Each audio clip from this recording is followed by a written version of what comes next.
village church stands in Bohorodychne, eastern Ukraine, after intense fighting. A cold autumn dusk settled over the blasted ruins of Bohorodychne village. The once peaceful hamlet near Sviatohirsk was now a husk of shattered cottages and blackened trees. Mykola adjusted his grip on his rifle as he and his squad crept past the skeleton of a destroyed church, its onion dome cracked and charred. Just weeks ago, this area had been liberated from occupying forces after ferocious battles. Hardly any building was left intact. Even the small monastery skeet lay scarred by shell fire, golden icons smashed amid the rubble.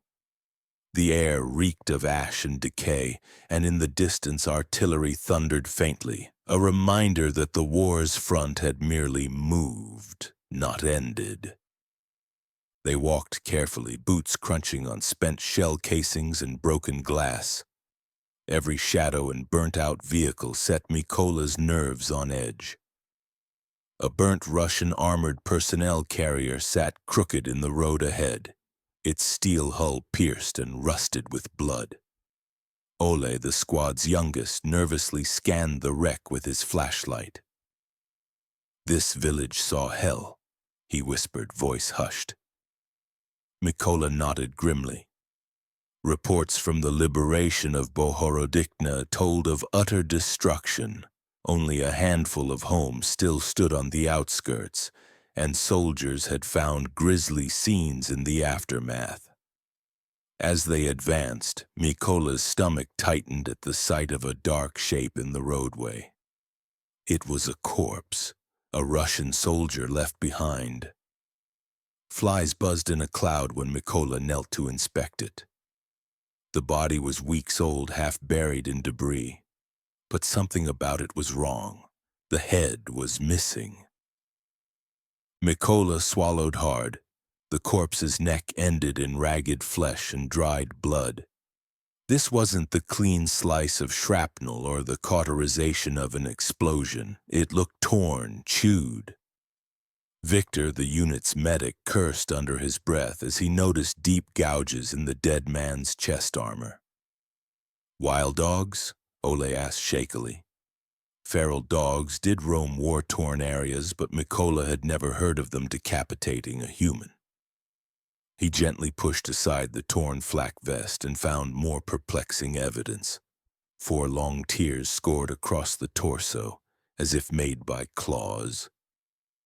Victor made the sign of the cross, unease etched on his face. Serhiy, the squad leader, hardened by months of combat, forced a grim smile. "At least we know the invaders didn't get a peaceful end," he muttered. But Mykola saw the flicker of doubt in Serhiy's eyes. War was cruel, yet this felt different. He recalled whispers among the men that in one liberated village they'd discovered beheaded bodies and mutilations too savage to blame solely on mortals. Standing in the eerie twilight, Mykola wondered if the war had unleashed something beyond human cruelty. They pressed on as dusk deepened. Their mission was straightforward: sweep the area for any remaining enemy stragglers or trapped civilians. Besides the dead Russian, they found no sign of life on the main street, only the wind moaning through skeletal houses. As daylight faded, Serhiy decided they would take shelter for the night in the least damaged building, a sturdy stone cellar under the ruins of the church.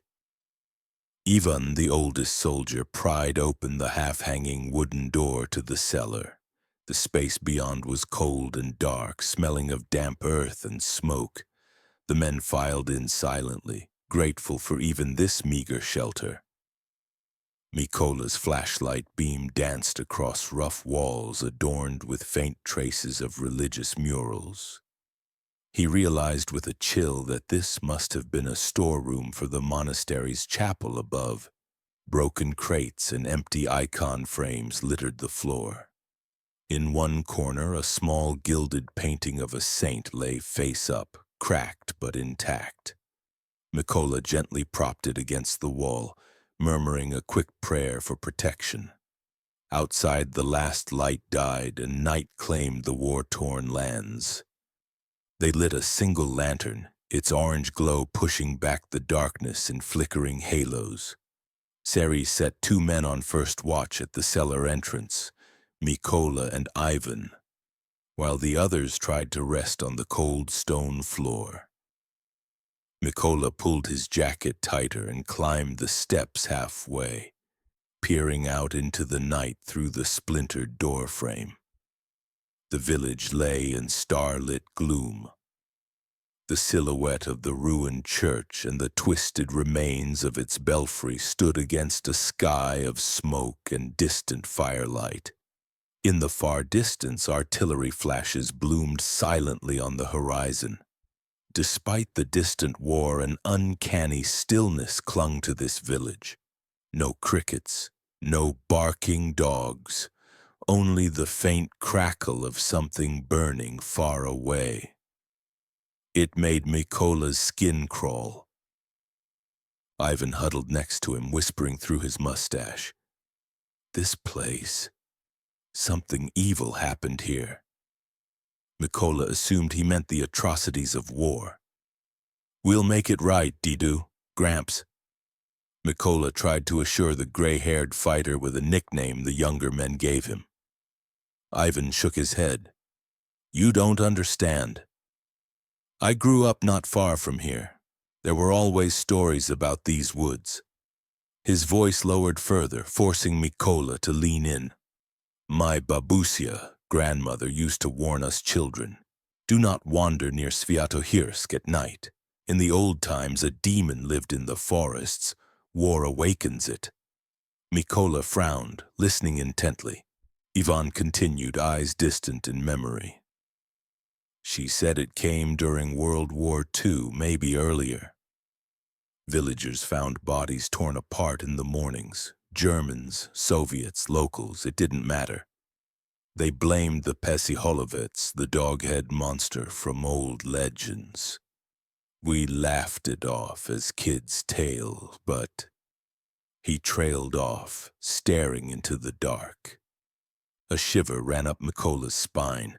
Every culture had its boogeymen, and war zones breed ghost stories. Yet here they were, with an actual headless corpse 100 meters away. You think that thing is out here now? Mykola whispered, attempting a skeptical tone but failing to suppress the tremor. Ivan didn't answer at first. He thumbed the cross on his neck. I pray not, son. But I saw tracks by that body, too large for a wolf, too odd for a bear. Mykola recalled the claw marks and felt a cold weight in his stomach. Before he could respond, a scraping noise cut through the silence. Both men froze. Scritch, scritch, scritch. It sounded like something dragging across pavement outside, somewhere beyond the church ruins. Mykola killed the lantern with a twist, plunging them into darkness except for faint moonlight. Heart pounding, he raised his night vision binoculars to his eyes and scanned the direction of the sound. Everything turned to ghostly green through the NVGs. He panned across the collapsed wall of the church and out into the debris-strewn yard. At first, he saw nothing. Then, motion. A shape flitted between 2 burnt vehicles about 50 meters out. Mykola's breath caught. It was low to the ground and quick, but too big to be a dog. Through the grainy green view, he caught the brief glint of an eye, a single eye reflecting light. The shape was gone in an instant, melting into shadow. Mykola's blood ran cold. Something's out there, he hissed. Ivan had his rifle ready, eyes wide. Human, he mouthed. Mykola shook his head slowly. He couldn't explain what he'd seen. It moved almost on all fours, but not like any animal he knew. They strained their ears. The night was dead silent once more. Mykola gently flicked the safety off his Kalashnikov. He felt a sweat break out despite the chill. Minutes crept by. Nothing. At length Serhiy crept up from below, drawn by the tension in their posture. Mykola quietly reported what he'd seen. The leader's eyes narrowed.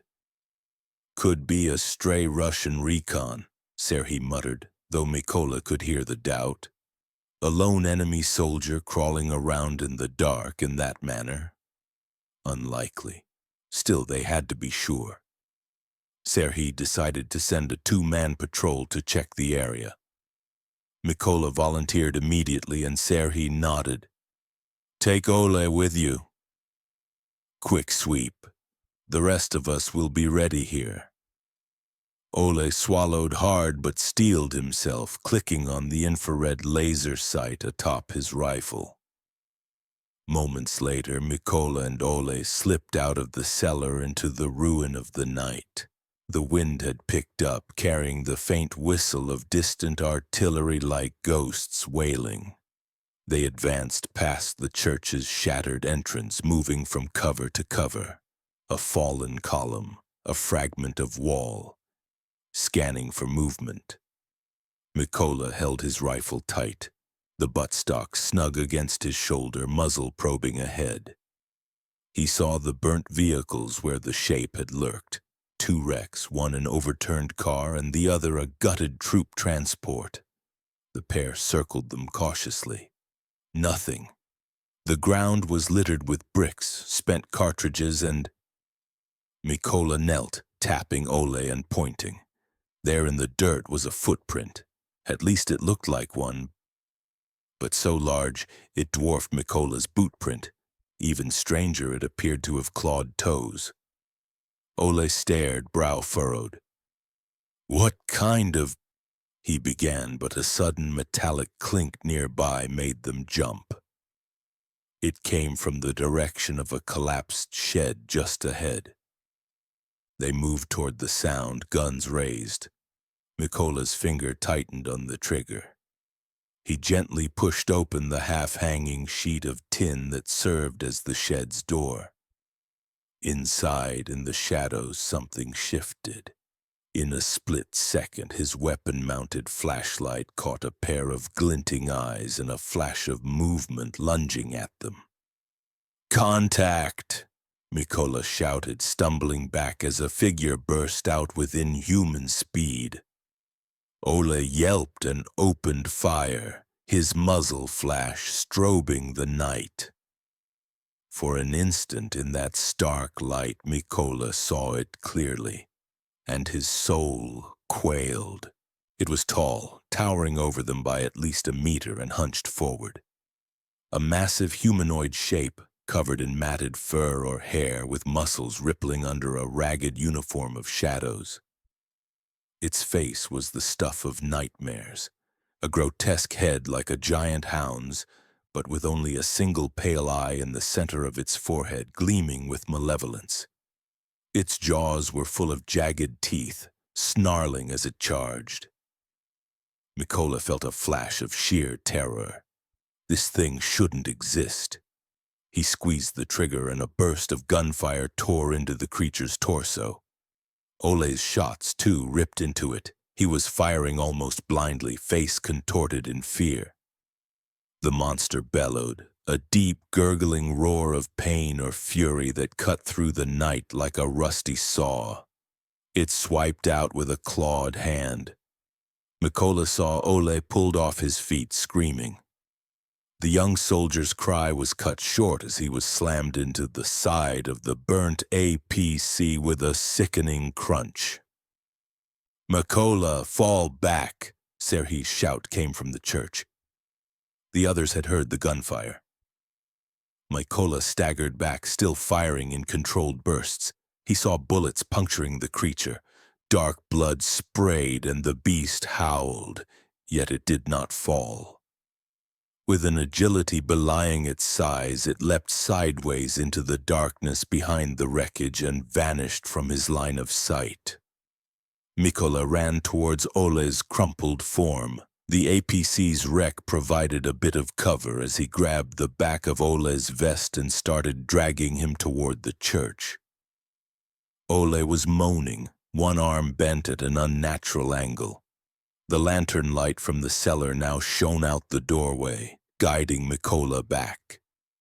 Ivan and Victor emerged to cover him, rifles aimed into the dark. "Go, go, go!" Ivan urged. They reached the church steps and hauled Ole inside. Victor immediately set to checking the injured man's breathing and pulse. Mykola collapsed against the wall, gasping. His heart thundered in his ears. Serhiy barked for a situation report. "Well, what was that? A bear?" one of the men stammered. Mykola, chest heaving, shook his head vehemently. "Not a bear. It was like a giant man with a dog's head, one eye." He realized how insane it sounded as he said it. Serhiy's face hardened in disbelief, but Ivan stepped forward. "Peziholovic," the old soldier said grimly, the word rolling off his tongue like a curse. "I prayed it was just a story. But I saw it too in the muzzle flash." The squad went quiet, each man coming to grips with a dawning horror. In the guttering lantern light, Mykola noticed his hands were trembling as he reloaded his rifle. "It took 4-5 rounds at least. Barely slowed down," he said hoarsely. Victor looked up from binding Ole's wounds, his eyes fearful. "Ole's alive, just knocked out. Broken arm, maybe ribs. We're lucky he wasn't torn apart." The unspoken implication hung in the air. Yet. Serhiy clenched his jaw. He was a practical man, not given to superstition. "All right, listen. Whatever that is, it bleeds. We can kill it," he asserted, trying to inject steel into his tone. "We still have a job. We'll hold this position till first light. It prefers the dark." Clearly he glanced at Ivan for confirmation.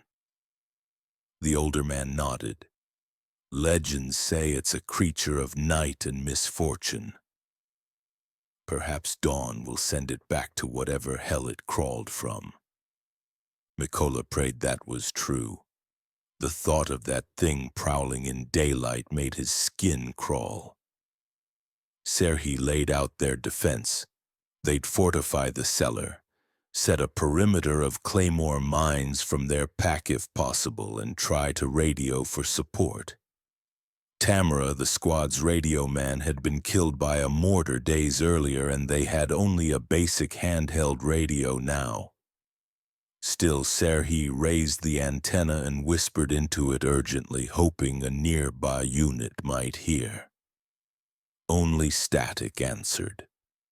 The thick monastery walls or the geography of this valley interfered with signal. They were on their own. They barricaded the sagging cellar door with broken pews and furniture scavenged from upstairs, working feverishly but as quietly as possible. Every so often a scrape or distant thud echoed outside, reminding them the predator was still near. Mykola helped Victor rig 2 claymore mines at choke points, one facing the main entrance and another covering a gaping hole in the wall on the building's east side. In the makeshift infirmary corner, Ole lay unconscious, breathing shallowly. The remaining 4 men formed a tight arc around the cellar, weapons ready. Mykola wiped sweat from his face. He thought war had inured him to fear. He'd survived artillery barrages and tank charges, but this was a different kind of terror. A primal fear of the dark unknown scratching at the edge of reality. He mouthed a silent prayer in Ukrainian, "Lord, though I walk through the valley of the shadow of death." A sudden thump above made everyone flinch. Dust rained from the ceiling. Something heavy was moving in the ruins of the chapel overhead. Serhiy gestured for silence. The men listened, hearts in throats. Another thump, then a dragging sound as if a large bulk was scraping over fallen beams. Mykola's mouth went dry. It's searching for a way in. The creature's guttural breathing became audible, a wet, phlegm-laced snarl that set the hairs on Mykola's neck upright. A slow, deliberate clack-clack of claws on stone followed, moving toward the stairway that led down into their cellar. Mykola steadied his rifle on the barricaded door directly in line with the claymore mine fixed outside it. Ivan beside him tightened his grip on a shotgun scavenged from a farmhouse earlier. A weapon meant for close encounters. Serhi and Victor covered the breach in the wall, where the second mine lay hidden under rubble. The plan was unspoken but clear. Lure it through a fatal funnel and let the explosives do the work. The creature seemed to sense them below. It let out a low growl that reverberated through the stones. Then came a sound of splintering wood. It was ripping apart the debris blocking the stairway. Mykola's pulse pounded in his ears. "Come on, you devil, just a little closer," he whispered, thumb on the claymore's clacker. With a crash, the barricade of pews and boards burst apart. The cellar door blew off its hinges and a massive shape lunged halfway through the entryway. "Fire in the hole!" Mykola shouted, pressing the detonator. A blinding flash and deafening boom filled the small space as the directional mine went off. The concussive blast blew Mykola backwards, ears ringing. The doorway vanished in a cloud of dust, smoke, and flying splinters. For a moment, nothing but the high-pitched whine of deafness and the trickle of rubble could be heard. Mykola's vision swam as he struggled up, coughing. Victor was already at the opening, shining a flashlight through the haze. "Did we get it?" Victor shouted, half-deaf. As the smoke cleared, Mykola's heart sank. The doorway was demolished, and there was no sign of the monster's corpse. Only a thick streak of dark blood on the stone stairs, leading up to open night. "It's hurt," Ivan hollered, pointing at the blood trail. A thick, black ichor gleamed in the lantern light, splattered across the walls and floor. The claymore had definitely caught the beast in its blast. Chunks of something fleshy stuck to the stones, but the demon itself had retreated, or been flung back and escaped. A shrill, unearthly shriek suddenly pierced the night outside, a wail of agony and fury combined. It was so loud the men clapped hands to ears. The noise faded into a resonant howl that echoed over the ruined village. It sounded less like a dog now and more like a despairing human cry mingled with an animal's roar. Serhi limped to his feet. He'd been thrown hard against the wall, and quickly checked each man. No fatalities on their side. The barricade in some distance had shielded them from the mine's worst. "Reload and be ready." "It'll come back," he ordered, voice strained but steady. Mykola replaced his magazine with trembling fingers. He felt a wild surge of hope. They'd hurt the damn thing, maybe badly. Perhaps it would think twice now. Perhaps it would flee to die. That hope was shattered moments later by a furious pounding against the very walls. Without warning, a section of the east wall, already crumbled, exploded inward as the hulking creature smashed through in a shower of bricks.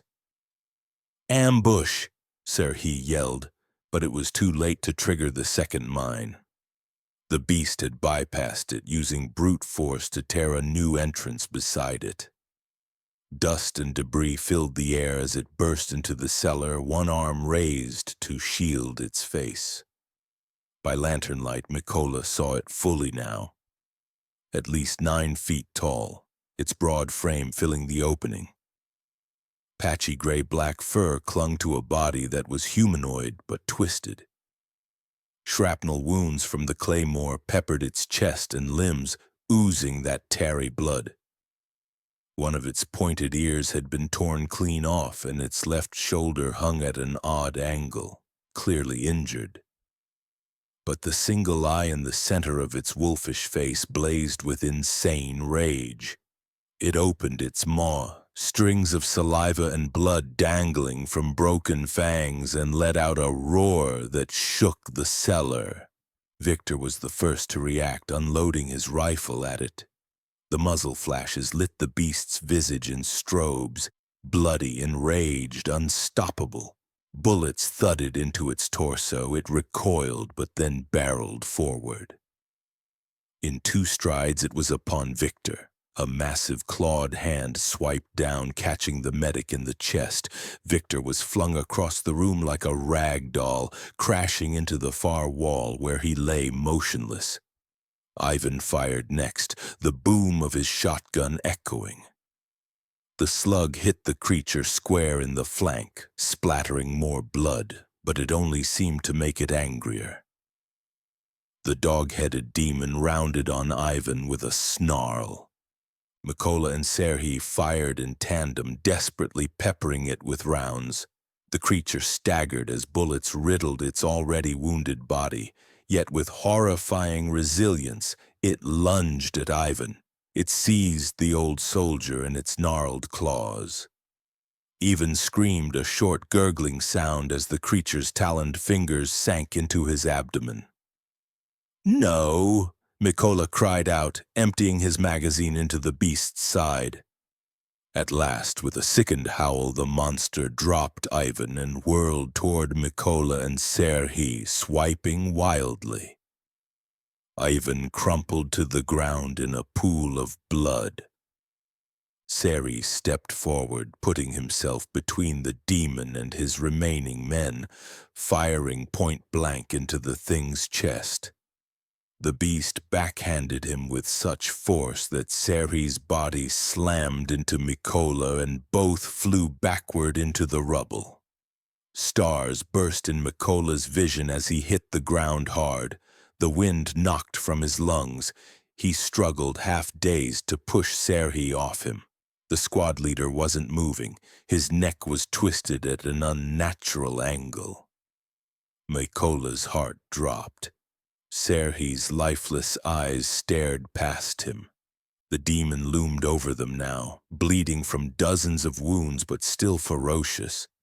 It seemed to fix its cyclopean eye on Mykola, recognizing the one man still conscious and holding a weapon. Mykola scrabbled back, only to find himself cornered against the cold stone altar at the back of the cellar. His rifle had been knocked from his grasp. It lay somewhere in the dust between him and the creature. The demon let out a rattling growl and advanced, each footstep heavy with intent. Behind it, Victor's body twitched, perhaps alive, perhaps just settling. Mykola couldn't tell. Ole moaned weakly in the corner, mercifully still unnoticed by the beast. In that moment, confronted with death incarnate, Mykola's hand fell upon something on the altar behind him. The small gilded icon he had propped up earlier. The painted face of Archangel Michael stared back at him in the lantern glow, serene and fearless. Mykola felt tears in his eyes. With a desperate surge, he snatched up the icon and held it out before him like a shield. "Boże da pomóż mi, God help me," he screamed, his voice breaking. The demon paused, its advance faltering at the sight of the golden icon. For an instant, its lone eye flickered from rage to what might have been fear or fury. Mykola could not tell. It hesitated, claws mere feet from Mykola's throat. In that brief lull, a new sound cut through the chaos, the distant thump of mortar shells, followed by a brilliant red flare arcing into the sky outside. The room was flooded with crimson light as the flare ignited overhead. casting through the broken walls. Shadows danced eerily across the demon's face. It recoiled further, seemingly confused by the sudden brightness. Mykola seized the moment. With a cry, he lunged forward and drove the metal edge of the icon's frame into the creature's wounded shoulder, right into the mangled joint where the claymore had hit it. The beast howled in agony as the improvised blade sunk into flesh. It swiped at Mykola reflexively, claws raking across his left arm. Searing pain tore through him, but adrenaline pushed him on. He ducked under the monster's swing and dove toward where he'd seen his rifle fall. His fingers closed on the familiar shape of the AK. Rolling onto his back, Mykola took aim at the towering figure silhouetted in red glow. The demon was thrashing in pain, trying to yank the golden icon out of its shoulder with one hand. It bared its teeth at Mykola, preparing another charge despite the brutal wounds. Mykola pulled the trigger. Click. His rifle was empty. In panic, he scrambled for any weapon at hand. His hand brushed Seria's body beside him and found the cylindrical shape on the commander's vest. A grenade. Meanwhile, the creature, enraged beyond reason, ripped the bloodied icon out and flung it aside with a clatter. Dark blood gushed from the wound. It gathered itself to lunge at Mykola one more time, determined to crush the life out of this last defender. As it leapt, Mykola rolled onto his stomach and pulled the grenade from Serhi's vest. In one motion, he yanked the pin and shoved the grenade underneath the creature's bounding form, right between its gnarled feet. "Za Ukrainu," he gasped in defiance, for an instant locking eyes with the monster. The demon's eye widened, perhaps understanding too late. Mykola hurled himself back and covered his head. A thunderous blast rocked the cellar, followed by a shock wave of heat and debris. The world went black as Mykola was thrown hard against the wall. A ringing silence. Rubble shifting, the taste of blood and dust in his mouth. Mykola drifted in and out of consciousness, uncertain if he was dead or merely dreaming. Eventually, a cool breeze on his face and the warble of a lone bird told him he was still alive. With tremendous effort, he forced his eyes open. Pale dawn light filtered through the collapsed roof of the church. The flare had long since died out, and now the gentle gray of morning seeped in. Mykola lay half buried in debris from the grenade's collapse of part of the ceiling. Every muscle cried in pain as he pushed aside chunks of plaster and wood and dragged himself upright. Where the demon had been, there was now a jagged hole in the floor and a mess of gore. The grenade had blown the creature apart at such close range. Chunks of dark flesh and splintered bone were strewn about, smoking gently. A heavy clawed arm lay not far from Mykola's feet, the long fingers still twitching slightly. The head, there, partially crushed under a fallen stone, was the ghastly dog-like skull, its single eye cloudy and lifeless at last. The smell was foul, a mix of sulfur and rotten meat. Mykola staggered away, choking back bile. It was over. The Pesiholovets lay in pieces, vanquished. Amazement and relief flooded through him, followed swiftly by grief. The first rays of sun found Mykola kneeling beside Ivan's prone form. The old soldier was gone, his eyes staring blankly, face oddly peaceful after the horror. Victor lay nearby, alive but unconscious with shallow breathing. He had a pulse, which was something. Serhi's broken body was pinned under a beam, and Mykola knew he was beyond saving from the angle of his neck. Ole, by some miracle, was still alive as well. Mykola found him curled in the corner where they'd left him, moaning as he started to regain consciousness. Gently, Mykola reassured the young man. "We made it, brat. It's okay. It's okay." Tears mingled with the dust on Mykola's cheeks. 2 of his brothers in arms were dead, 2 severely wounded, but at least a couple would see another sunrise. He offered a silent prayer for the fallen and the living alike. As he rose, he noticed something glinting in a beam of new sunlight. It was the small icon of Archangel Michael, half buried in the gore where the creature had stood. Remarkably, the golden image was intact, though stained with black blood. Mykola picked it up with reverence. He remembered how the demon had balked when faced with it, and how shrapnel alone hadn't stopped the beast until faith and firepower together brought it down. In that moment, amid the devastated church cellar and the remnants of the unholy creature, Mykola felt the weight of what had happened settle on his soul.